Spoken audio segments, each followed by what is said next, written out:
10 డేస్‌ల నేను ఒక 3 కేజెస్ పెరిగినా అంటే మీరు నమ్ముతారా? ఎందుకంటే నేనే నమ్మలేకపోతున్నా. అట్లా అయిపోయింది సిట్యుయేషన్ ఇప్పుడు. ఆ 10 డేస్ నేను బయట అడ్డగోలుగా తిన్నందుకు ఇప్పుడు నా వెయిట్ మీద ఎఫెక్ట్ చూపించింది. ఒక 4 మంత్స్ నేను చాలా లీన్ బల్క్ కరెక్ట్‌గా చేసిన. కానీ ఒక 10 డేస్ ఎఫెక్ట్ అయితే గట్టిగా చూపించింది. రోజు నాకు లంచ్ చేయడం చాలా ఇబ్బంది అయిపోతుంది. అందుకని మార్నింగే నేను ఇవాళ కర్రీ ఉందో అని ఫిక్స్ అయిపోయి పప్పు అయితే పెట్టేసిన పొయ్యి మీద. సో మీన్ వైల్ నా బ్రేక్‌ఫాస్ట్ తయారైంది కదా, అది తినేసిన. అండ్ ఇంకొంచెం వర్క్ ఉంటే చేసేసుకొని మధ్యాహ్నం వచ్చి రైస్ పెట్టేసి ఉండే. సో పొద్దున చేసిన పప్పు నేను మళ్ళీ ఇప్పుడు తాలింపు ఇవ్వాలి. నేను పొద్దున బిజీ ఉండే.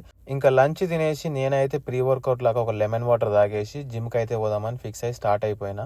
సో జిమ్కి పోతుంటే మీరు ఎంతమంది సాంగ్స్ వినుకుంటూ పోతారో నాకు తెలియదు, కానీ నేను మాత్రం హై సౌండ్ పెట్టుకొని బీట్ పాటలు పెట్టుకొని పోతే నాకు ఫుల్ హై ఉంటుంది జిమ్లో. అదే నా ప్రీ వర్కౌట్. నేనైతే జిమ్కి వచ్చేసిన. నేను ఎవ్రీడే వార్మప్ చేస్తా, ఎందుకంటే మన మజిల్స్ ఎక్కువ ప్రెజర్ తీసుకోలేవు సడన్గా. సో అందుకనే ముందు వార్మప్ చేసినామంటే కొంచెం బ్లడ్ ఫ్లో అనేది అవుతుంది మజిల్కి. సో ఇంజురీ ఛాన్సెస్ అనేది తక్కువ ఉంటుంది. మండే కదా, ఇవాళ ఫుల్ బిజీ ఉండే జిమ్ అయితే. ఇంకా నేను నా వర్కౌట్ అయితే స్టార్ట్ చేసిన, చెస్ట్ అండ్ ట్రైసెప్. అదైతే ఫినిష్ చేసుకొని ఇవాళ చాలా రోజుల తర్వాత నేను ఫ్లెక్స్ చేసి ఉండే. ట్రిప్ నుంచి వచ్చిన తర్వాత నా బాడీ చూసుకొని చాలా డిసప్పాయింట్ అయ్యిండే, బట్ ఇప్పుడు ఇంప్రూవ్ అయితే అయ్యింది. I was happy.